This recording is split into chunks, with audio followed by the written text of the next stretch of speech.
Welcome into Redskins.com live here at FedExField. It's the Panthers and the Redskins in Week 6 of the NFL season. I'm Perry Mattern alongside Jake Tring-Schreifels of Redskins.com. And Jake, the Redskins, really tough to figure out who they are right now. They played 2 very good games, and they've played 2 very bad games, and one of those very bad games was on Monday night against New Orleans. Seems like every time we talk, it's coming off a win or coming off a loss, and it goes back and forth every time. And it really is true.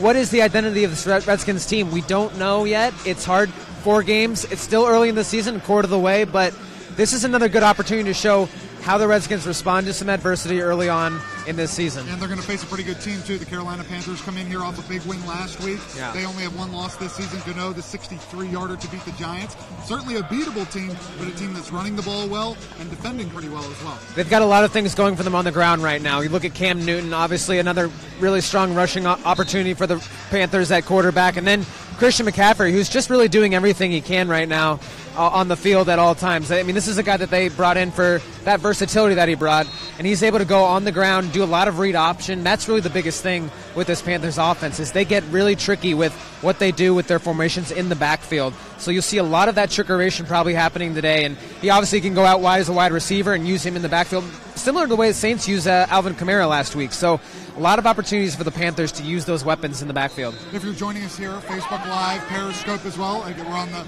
Redskins app, Redskins.com as well. Drop us some questions. We'll try to get to them here in about the 15 minutes that we're live with you here from the field at FedExField. And Jake, let's first get to the guys that are unfortunately not going to be participating today. Yeah, the main guys of note, Chris Thompson, running back, and then Jamison Crowder, wide receiver.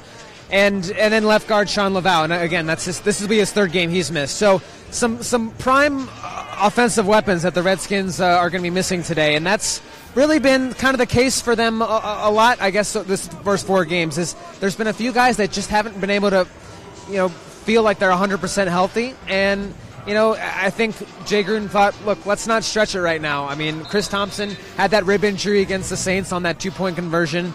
You look at Jamison Crowder, an ankle injury in that game as well. Just not enough time in the week. I mean, it's a short week. That day matters a lot. It really did. They took off Wednesday from practice, so they will be out. We'll see how guys step up in their place. You look at Maurice Harris. He filled in for Josh Doxson last year. They'll get Josh back on the field.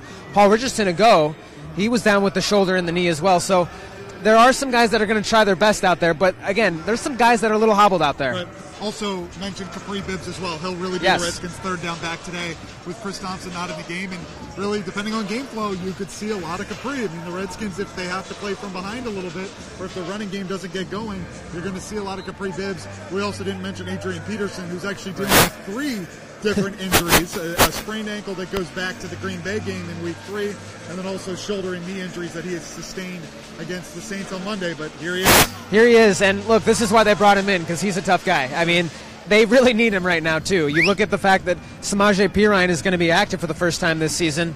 He could probably bring in a little bit more run opportunities, because I don't think the Redskins are going to use Capri Bibbs in the running back position in terms of for run formations. I think they're probably going to use him mostly for 3rd downs, receiving options, and then pass blocking. I don't know. I think they would like to maybe get Samaje in there a little bit for the run, but again, this is going to be a committee right now. Mark Moore, our first comment I want to share here, says we got to get the tight ends involved. And you have to imagine, especially after a night where Jordan Reed somehow kind of fell out of the picture until a really nice catch in the second half on Monday night, with no Jamison Crowder, as you mentioned, Paul Richardson maybe hobbled a little bit, Josh Doxson missed Monday's game, he's back. You have to imagine Jordan Reed and Vernon Davis probably a big part of the game plan today. Yeah, and you talked to Alex about that on the Alex Smith Report, right? Like, It doesn't really work if you're targeting Jordan Reed in the 4th quarter for the first time. Right. You need to get him involved and active and ready to go. I think that is going to be on the top of his mind. I think even some other reporters asked him about it this week, and Alex is like, look, I know. I needed to get him involved. So, but it's hard. You've got to look at the situation. The linebacker situation for the Panthers right now is a little bit stronger than it was for this first half of the season, first part of the season. You've got Luke Kuechly and Thomas Davis now returning back. So that adds a little bit more of a wrinkle, but I think, again, whenever Jordan Reed is involved a lot more, the offense starts to open up. Things tend to be going good for the offense if that's the case. And let's talk about Alex. I mean, Alex, admittedly, go back to the Alex Smith report if you want to hear him more. He admitted he was not good on Monday night. And whether whether, or I should say what that was, or whether or not, it was just him or kind of other factors that impacted him, he took the blame for a lot of the Redskins' offensive struggles. And I think, the offensive line would say they probably could protect him a little better, but, there's no way to get around that Alex missed open receivers on the offense. Right. And it was just, I don't know if it was exactly the environment that was an issue too, but he just felt everything felt delayed. His legs, his movement out of the pocket. All of the timing was really eyes and ears, on the field, just seeing guys open. It just wasn't working. And, look, historically, Alex Smith, whenever he's had a bad game, especially that bad, when he hasn't been able to hit guys, and he's always responded in a very strong way, and his completion percentage has gone up considerably in the next game. So I'd like to see a bounce back from him today. I think that's what is on his resume. I think that's what this Redskins team does under Jay Gruden as well. Whenever they've been down under 10 points, lost a game by 10 points or more, they have responded very well the next day under Jay Gruden. Defensively, for the Redskins, it really all starts with Cam Newton and Christian McCaffrey, and you look at the reason why Carolina's leading the league in rushing. McCaffrey's certainly a big part of it, but the fact is, Newton is a guy that he's probably going to get 30 to 50 yards kind of based on scrambles, designed runs. It's going to be a tough test for the Redskins today, especially because they haven't really faced a quarterback like him yet. It's been a lot of pocket passers so far. Right, and you almost look at last week's game against the Saints. When they put in Taysom Hill, they got a little bit of a preview of what that might look like because, what the Panthers do so much is they'll take their wide receivers, motion them into the backfield. There's so much about where the ball is going, who's getting the ball. And so for the Redskins, it's all about eye discipline. A lot of last week was a lack of that.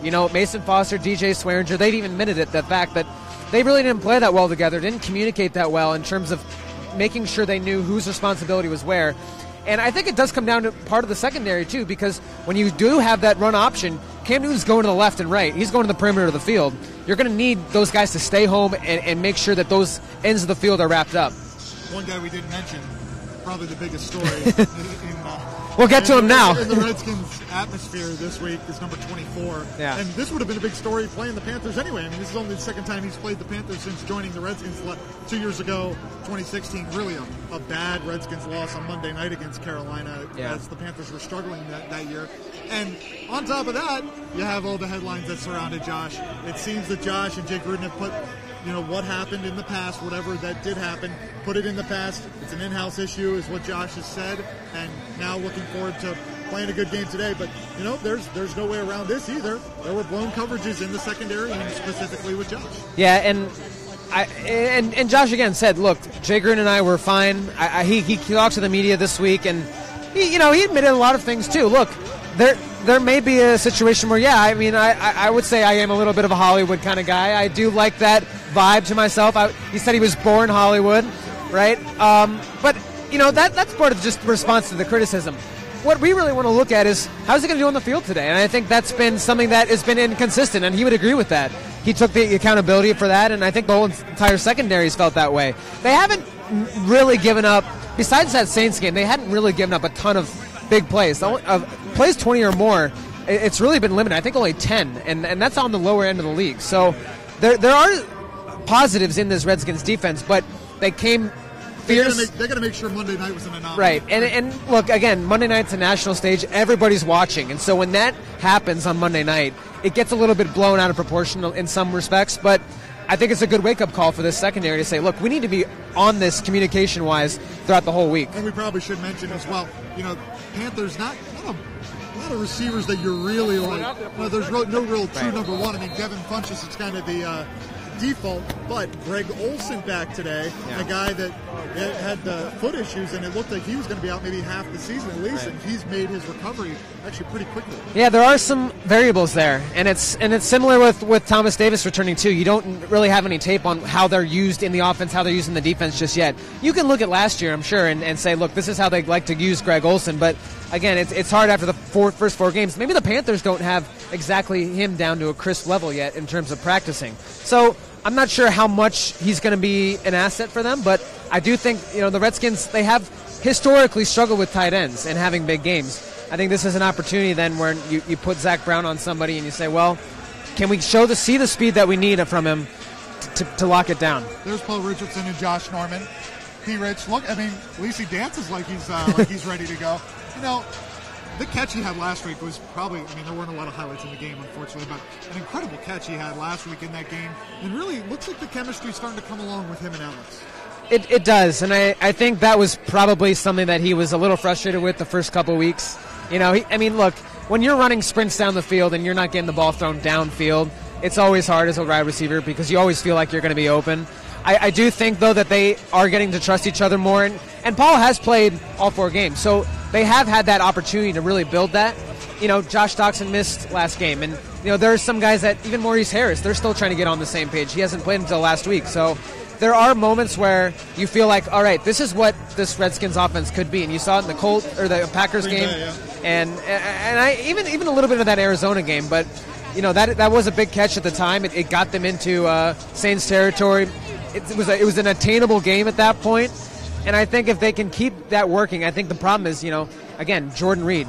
I think that's where he thrives, in that red zone area. So if they're able to get down in the red zone a little bit more and use him as an option, Paul Richardson opens up a little more. So we got that was a heck of a catch by Paul as well.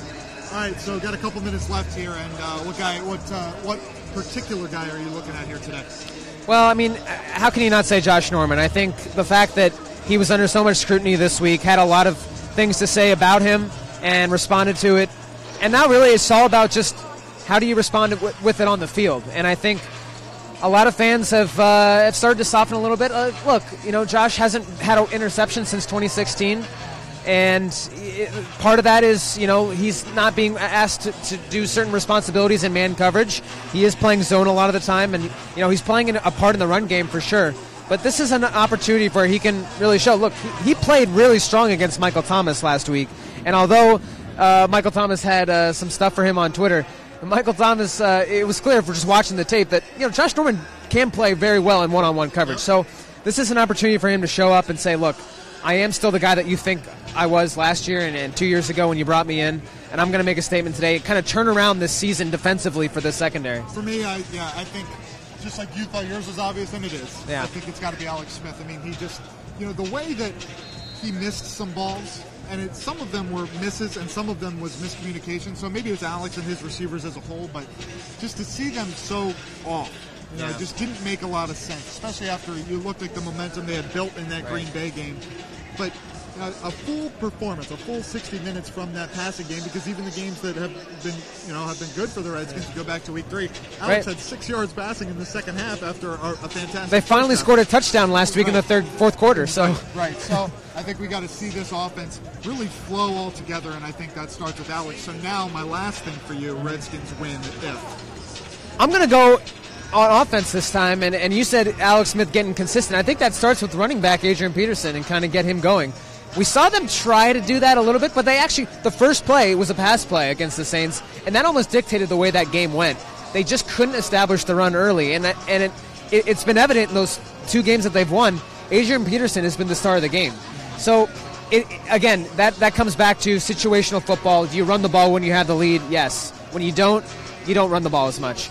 But for Adrian Peterson, if you can get him early again, this is an opportunity where you set the pace, you set the tone on offense, and that sets up Alex Smith so much better as a guy who can play action, rely on Adrian Peterson, and then hit the target when he needs to. Got to have turnovers forced. The Redskins only had 1 last week, and it actually looked like it might get him back in the game for a second when Pernell McPhee recovered a fumble forced by Fabian Moreau. But it ended up not, as the Redskins did score, but the defense wasn't able to hold New Orleans in the second half. I think, Cam's a guy that you can usually get a couple, and I think you have to get those couple, win the turnover battle, and I think that's going to be huge for the Redskins. You look at the games that they have won, Green Bay and Arizona had a couple of timely turnovers and stops. Green Bay not as much turnovers, but some 4th down stops. If you make Carolina work and keep the big play out of the picture, I think you're going to be a good. I talked to Preston Smith this week. Still doesn't have a sack yet. He's very hungry for one. And Ryan Kerrigan did good his first. Yeah, we'd like to see. It's going to be tough though. I mean, this is a whole different pass rush thing for those guys because this quarterback can move. And that run option is always tricky. You have to know where you're going to be, stay home, and make sure your eyes are in the right spot. No doubt about it. All right, so kickoff 1 o'clock on Fox. You can also listen to the game on ESPN the Team 980 with Larry Michael, Chris Coley, Doc Walker, Sonny Jurgensen, and also on WMAL on your FM dial. For Jake Green Trifles, I'm Perry Matter, and we thank you for watching Redskins.com Live.